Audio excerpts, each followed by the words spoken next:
Hello everyone, I am Manish Kumar Kakhani, lecturer computer engineering government polytechnic college Bagidora. आज के इस video lecture में हम सेकंड सेमेस्टर के ES 2003 course introduction to IT system में unit 2 को डिस्कस करेंगे। यूनिट 2 ऑपरेटिंग सिस्टम पर बेस्ड है। ऑपरेटिंग सिस्टम टॉपिक बहुत ही इंपॉर्टेंट टॉपिक है और इसको यूनिट 2 में डिस्कस किया गया है। तो चलिए स्टार्ट करते हैं।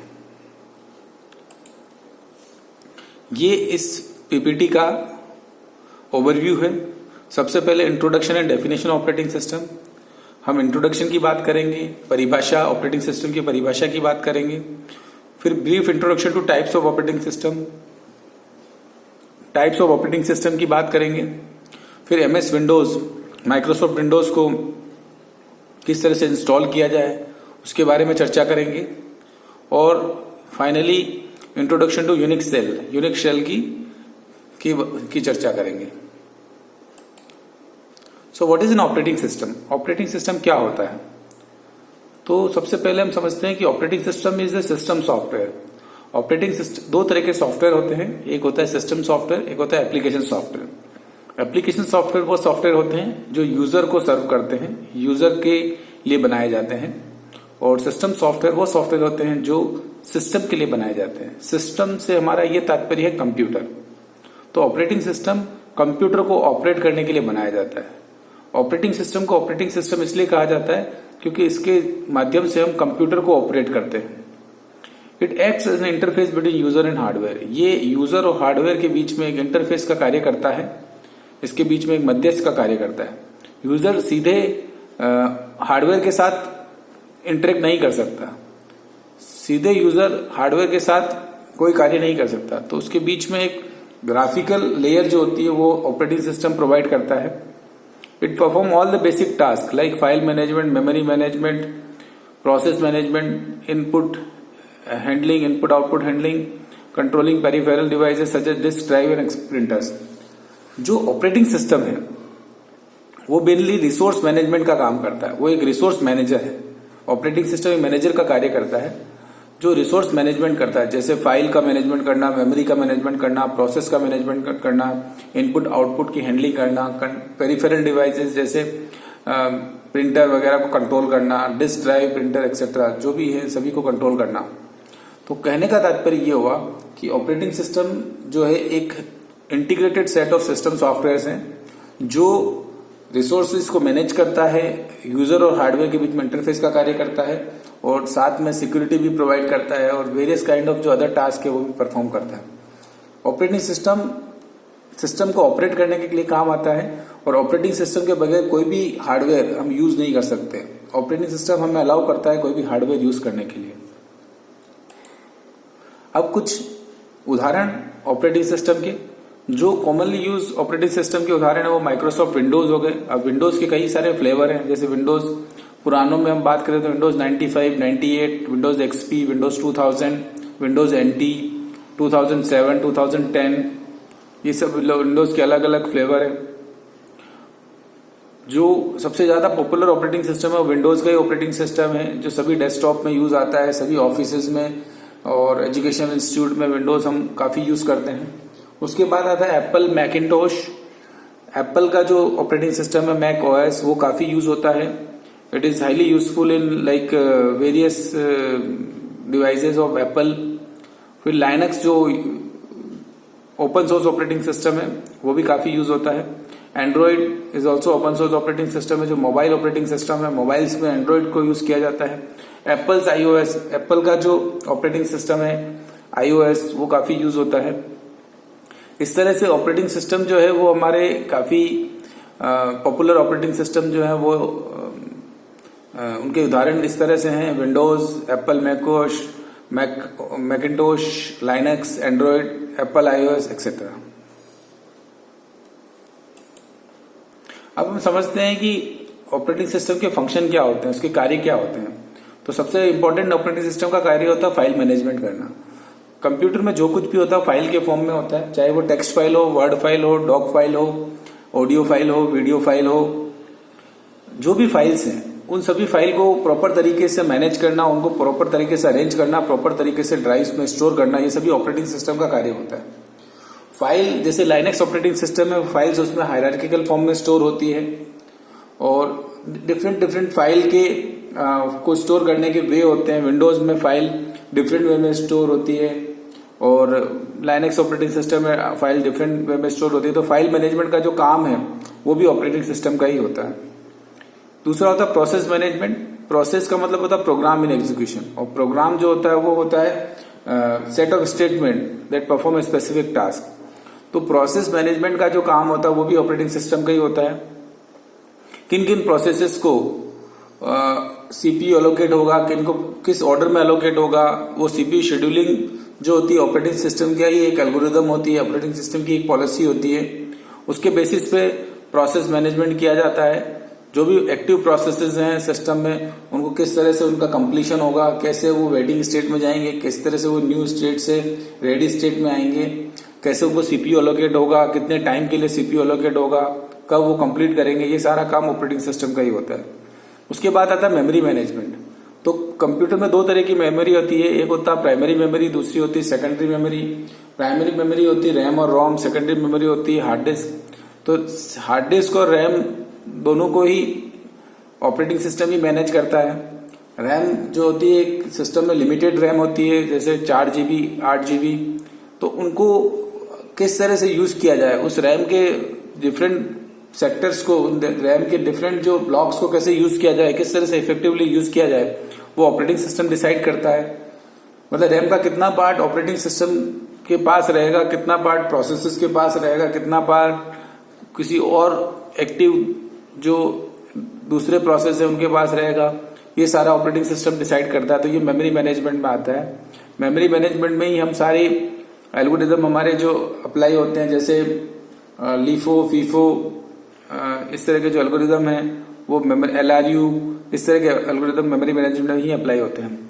उसके बाद आता है डिवाइस मैनेजमेंट। एक हमारा जो कंप्यूटर उसमें काफी सारे डिवाइसेस होते हैं, जैसे माउस, कीबोर्ड, प्रिंटर, स्पीकर्स, ये सभी डिवाइसेस को, पेरिफेरल डिवाइसेस को मैनेज करने का काम भी ऑपरेटिंग सिस्टम का होता है।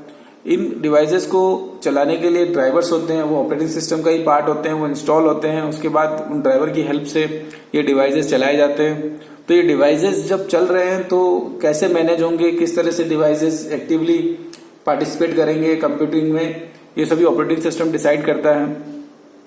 जैसे एक प्रिंटर है, वो प्रिंटर किस तरह से कमांड्स लेगा, किस तरह से फीफो प्रिंसिपल पे प्रिंटर जो काम आता है, फर्स्ट इन फर्स्ट आउट, तो हम प्रिंटर को कमांड दे रहे हैं प्रिंटिंग की, तो किस तरह से प्रोसेस करेगा, तो ऑपरेटिंग सिस्टम ही उसको मैनेज करता है। फिर आता है प्रोसेस सिंक्रोनाइजेशन। जब एक से ज्यादा प्रोसेस सिस्टम में हो और एक ही रिसोर्स के लिए वो फाइट कर रहे हैं, तो उनको सिंक्रोनाइज करना होता है, उन प्रोसेसेस को मैनेज करना होता है, किस तरह रिसोर्सेस प्रोसेस को एलोकेट होंगे, ये ऑपरेटिंग सिस्टम का ही कार्य है। फिर आता है सिक्योरिटी। एक कंप्यूटर की सिक्योरिटी में ऑपरेटिंग सिस्टम का बहुत रोल होता है। कंप्यूटर जो है सिक्योर रहे, ऑपरेटिंग सिस्टम इस चीज को डिसाइड करता है। तो फाइल सिस्टम की सिक्योरिटी, देन ऑपरेटिंग लॉगिन की सिक्योरिटी, और दूसरी जितने भी हमारे डेटा स्टोर है उनकी सिक्योरिटी, वो सब ऑपरेटिंग सिस्टम ही डिसाइड करता है। तो ऑपरेटिंग सिस्टम के ये मुख्य कार्य हैं। अब हम समझते हैं कि कर्नल क्या होता है। जो कर्नल है वो basically, kernel is a computer program that is the heart and core of the operating system. जो ऑपरेटिंग सिस्टम होता है उसका हार्ट मतलब उसका दिल, कोर मतलब उसका मुख्य पार्ट ऑपरेटिंग सिस्टम का, वो कर्नल कहलाता है। कर्नल जो है वो उसमें मेनली जो मुख्य एल्गोरिदम्स हैं, मुख्य जो पॉलिसीज हैं, शेड्यूलिंग मैकेनिज्म्स हैं, वो सभी कर्नल का पार्ट होते हैं। जब भी कभी नया कोई ऑपरेटिंग सिस्टम बनाया जाता है तो पहले कर्नल को डिजाइन किया जाता है, और कर्नल को डिजाइन करने के बाद बाकी दूसरी चीजें जो है उसके साथ अटैच की जाती है। जैसे लाइनेक्स ऑपरेटिंग सिस्टम की बात करें तो यूनिक्स की कर्नल लेके ही लाइनेक्स को फ्लेवर को तैयार किया गया, या फिर यूनिक्स के डिफरेंट जो फ्लेवर्स हैं उनको रेडी करने के लिए आप एक कॉमन कर्नल लेते हो यूनिक्स की, और उसके बाद उनके ऊपर अपने अपने चेंजेस कस्टमाइज करते हो, तो नए नए आपको different SUSE and this Red Hat, इस तरह के जो जितने भी ऑपरेटिंग सिस्टम है वो मिलते हैं, तो कर्नल को ही चेंज करके मिलते हैं। तो कर्नल का मतलब होता है core of the operating system, heart of the operating system. अब आता है शेल। शेल क्या होता है? शेल जो होता है वो कमांड इंटरप्रेटर होता है ऑपरेटिंग सिस्टम में। शेल वो प्रोग्राम होता है जो कमांड को एग्जीक्यूट करता है और ट्रांसलेट करता है। जो भी कमांड हम लिखते हैं ऑपरेटिंग सिस्टम में उसको एग्जीक्यूट करके ट्रांसलेट करके उसका रिजल्ट दे देता है। कमांड का इंटरप्रेटर होता है। इंटरप्रेटर बेसिकली एक तरह का सॉफ्टवेयर है जो लाइन बाय लाइन कमांड को रीड करता है और ट्रांसलेट करके एग्जीक्यूट कर देता है। और कमांड इंटरप्रेटर जो है शेल, वो बेसिकली कमांड्स को लेता है, उनको इंटरप्रेट करता है और उसके रिजल्ट्स देता है। जैसे लाइनेक्स में बहुत सारी शेल होती है, बाउंड shell, bash shell, Korn shell. इन शेल पे जैसे हमने कोई कमांड रखी ls कमांड, तो लिस्टिंग ऑफ फाइल्स दे देगा। cp कमांड कॉपी कर देगा फाइल्स को, mv कमांड मूव कर देगा। इस तरह से डिफरेंट कमांड्स होती हैं जो कमांड इंटरप्रेटर पे रन होती है और हमारा कार्य जो है हम कमांड इंटरप्रेटर के माध्यम से करते हैं। अब टाइप्स ऑफ ऑपरेटिंग सिस्टम की बात करते हैं। मेनली ऑपरेटिंग सिस्टम जो है वो काफी सारे टाइप्स होते हैं, लेकिन हम कुछ मुख्य टाइप्स की बात करते हैं, जैसे main frame operating system, desktop operating system, multi processor operating system, distributed operating system, real time operating system के कुछ टाइप्स हैं। इसके अलावा अगर ऑपरेटिंग सिस्टम के टाइप्स की बात करें तो एक होता है multitasking operating system, multi programming operating system. तो इन सभी ऑपरेटिंग सिस्टम को समझना है तो हमें वन बाय वन हम इनको समझते हैं। सबसे पहले मेनफ्रेम ऑपरेटिंग सिस्टम क्या होता है ये समझते हैं। What is a mainframe operating system? A mainframe computer is a very large computer capable of handling and processing very large amount of data quickly. Mainframe computer बहुत ही बड़ा कंप्यूटर होता है जिससे हम बहुत लार्ज अमाउंट ऑफ डेटा को quickly handle और process कर सकते हैं। जो भी ऑपरेटिंग सिस्टम मेनफ्रेम कंप्यूटर के लिए बनाया जाता है उसको मेनफ्रेम ऑपरेटिंग सिस्टम कहा जाता है। सबसे पहले मेनफ्रेम सिस्टम जो है आईबीएम ने बनाए थे, तो आईबीएम ने उसके लिए एक मेनफ्रेम ऑपरेटिंग सिस्टम बनाया था, उसका नाम था जेडओएस। जेडओएस जो है मेनफ्रेम ऑपरेटिंग सिस्टम का एग्जांपल है। तो बेसिकली मेनफ्रेम ऑपरेटिंग सिस्टम जो होते हैं वो large and big computer system होते हैं, हाई कॉन्फ़िगर कंप्यूटर सिस्टम होते हैं, जिसके अंदर मेनली सर्वर बनाए जाते हैं और वो हमारे डेटा को बहुत क्विकली प्रोसेस करते हैं क्योंकि उनकी प्रोसेसिंग स्पीड बहुत हाई होती है। और उन पे जो उन कंप्यूटर्स पे जो ऑपरेटिंग सिस्टम इंस्टॉल होता है उनको मेनफ्रेम ऑपरेटिंग सिस्टम कहते हैं। अब आता है डेस्कटॉप ऑपरेटिंग सिस्टम। डेस्कटॉप क्या होता है? डेस्कटॉप एक स्मॉल और लो कॉन्फ़िगर कंप्यूटर होता है जो जनरल यूजर डेली एक्टिविटीज जैसे सर्फिंग, कैलकुलेशन के लिए यूज करते हैं। जो भी ऑपरेटिंग सिस्टम डेस्कटॉप पे इंस्टॉल होता है उसको डेस्कटॉप ऑपरेटिंग सिस्टम कहते हैं। इसका जो मुख्य एग्जाम्पल है वो माइक्रोसॉफ्ट विंडोज है। कहने का तात्पर्य हुआ कि डेस्कटॉप जो है जैसे लैपटॉप हो गया, डेस्कटॉप हो गया, ये सभी लो कॉन्फ़िगर स्मॉल और लो कॉन्फ़िगर कंप्यूटर्स हैं। इनकी रैम स्मॉल होती है, इनकी प्रोसेसिंग स्पीड कम होती है, इनकी हार्ड डिस्क कम होती है और इनकी प्रोसेसिंग पावर भी कम होती है। इनका जो यूज होता है उनको सर्वर के लिए यूज नहीं करते हैं, हम लोग क्लाइंट के लिए यूज करते हैं। डे टू डे लाइफ में इनका बेसिक यूज होता है जैसे सर्फिंग करना, कैलकुलेशन करना, डॉक्यूमेंट राइट करना और MS वर्ड और पावर पॉइंट पे छोटे मोटे कार्य करना। तो इन चीजों के लिए जो ऑपरेटिंग सिस्टम है वो मेनली विंडोज के ऑपरेटिंग सिस्टम यूज करते हैं। तो विंडोज के ऑपरेटिंग सिस्टम जो होते हैं डेस्कटॉप ऑपरेटिंग सिस्टम की श्रेणी में आते हैं। अब आता है मल्टी प्रोसेसिंग ऑपरेटिंग सिस्टम। तो एक मल्टी प्रोसेसिंग ऑपरेटिंग सिस्टम क्या होता है? Multiprocessing operating system is one in which 2 और more central processing units control the function of the computer. एक ऐसा कंप्यूटर जिसमें एक से ज्यादा CPU होते हैं उनको मल्टी प्रोसेसिंग सिस्टम कहते हैं। और उस तरह के सिस्टम पर जो ऑपरेटिंग सिस्टम इंस्टॉल होता है उसको हम मल्टी प्रोसेसिंग ऑपरेटिंग सिस्टम कहते हैं। इसको कहते हैं मल्टी कोर। इस तरह के जो सिस्टम होते हैं मल्टी कोर कहते हैं क्योंकि मल्टीपल कोर होती है, मल्टीपल उसमें CPUs होते हैं। मल्टीपल CPU होने का ये फायदा होता है कि एक साथ कई सारे प्रोसेसेस एक साथ एग्जीक्यूट हो सकते हैं, उनको वेट नहीं करना पड़ता। तो इस तरह की चीजों को फैसिलिटेट करने के लिए जो ऑपरेटिंग सिस्टम होता है उसको हम मल्टी प्रोसेसिंग ऑपरेटिंग सिस्टम कहते हैं। Each CPU contain a copy of the operating system and this copy communicate with one another and to coordinate operations। तो हर CPU के पास ऑपरेटिंग सिस्टम की एक कॉपी होती है और ये कॉपीज एक दूसरे से कम्युनिकेट करती है, एक दूसरे से बातचीत करती है और उसको कोऑर्डिनेट करती है। What is distributed operating system? Distributed operating system क्या होता है? A distributed operating system is a software over a collection of independent network communicating and physically separating computational nodes। Distributed operating system क्या होता है? एक software होता है over a collection of independent network and communicating physically separate computing nodes. अलग अलग जो computing nodes है फिजिकली सेपरेट, वहां पर जो भी नोड्स पर डेटा स्टोर है उनके बीच में कम्युनिकेशन करने का काम डिस्ट्रीब्यूटेड ऑपरेटिंग सिस्टम का होता है, जिससे वो इंडिपेंडेंटली काम करें, नेटवर्क मोड में काम करें, कम्युनिकेट इजीली करें, फिजिकली सेपरेटेबल हैं वो सारे। They handle jobs which are service by multiple CPU, इनके जॉब्स को मल्टीपल सीपीयू मतलब एक से ज्यादा सीपीयू इनको प्रोसेस करते हैं। Each individual nodes holds a specific software subset of global aggregate operating system. तो डिस्ट्रीब्यूटेड का मतलब क्या होता है? डिस्ट्रीब्यूट का मतलब होता है जो एक से ज्यादा कंप्यूटर पे डिस्ट्रीब्यूट हो, एक से ज्यादा कंप्यूटर में बटा हुआ हो। तो ऐसे ऑपरेटिंग सिस्टम जो एक से ज्यादा कंप्यूटर पे बटे हुए कार्य को करवाते हैं, कार्य को संपादित करवाते हैं, उसको डिस्ट्रीब्यूटेड ऑपरेटिंग सिस्टम कहा जाता है। अब आता है रियल टाइम ऑपरेटिंग सिस्टम। तो real time operating system RTOS, real time operating system intended to serve real time application that process data as comes in typically without buffer delays. अब real time की हम बात करें तो जो sensor का data है, जो हमारे वेदर फोरकास्टिंग का डेटा, वो रियल टाइम डेटा होता है। वो हमें डेटा रियल टाइम में मिलता है और उसको उसी समय प्रोसेस करके हमें देना होता है। उसी तरह से जो हमें क्रिकेट मैच के लाइव टेलीकास्ट हो रहा है वो भी रियल टाइम डेटा है। तो इस तरह की चीजों को हैंडल करने के लिए जो ऑपरेटिंग सिस्टम यूज होते हैं उनको रियल टाइम ऑपरेटिंग सिस्टम कहते हैं। अब आता है batch processing system. Batch processing system बहुत ही पुराने सिस्टम में यूज होते थे। बैच प्रोसेसिंग ऑपरेटिंग सिस्टम में basically user of the batch operator do not interact with the computer directly. User उससे कंप्यूटर से डायरेक्टली इंटरेक्ट नहीं करता था। जो पंच कार्ड के माध्यम से जो डेटा और इंस्ट्रक्शन थे उनको पंच कर दिया जाता था बैचेस में, फिर कंप्यूटर उसको प्रोसेस करता था, एग्जीक्यूट करता था। उसके लिए वो आवर्स लेता था, डेज लेता था, और फिर उसके बाद हमें 2 या 3 दिन में उसका रिजल्ट मिलता था काफी टाइम के बाद, और उस रिजल्ट से हम अपना आउटपुट मिल जाता था हमें। Each user prepare his job on an offline device like punch card and submit it to computer operator to speed up processing. Job with similar needs are batched together and run as a group. अब आता है time sharing operating system. Time sharing operating system वो operating system होते हैं जिसमें CPU का time जो है काफी सारे यूजर्स में, ये काफी सारे प्रोसेस में शेयर किया जाता है। आजकल के जितने भी मैक्सिमम ऑपरेटिंग सिस्टम वो सभी टाइम शेयरिंग ऑपरेटिंग सिस्टम है।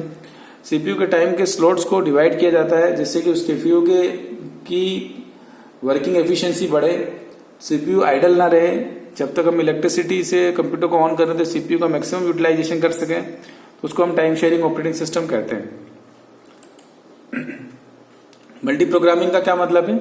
Multiprogramming is also the ability of operating system to execute more than one program on a single processor machine.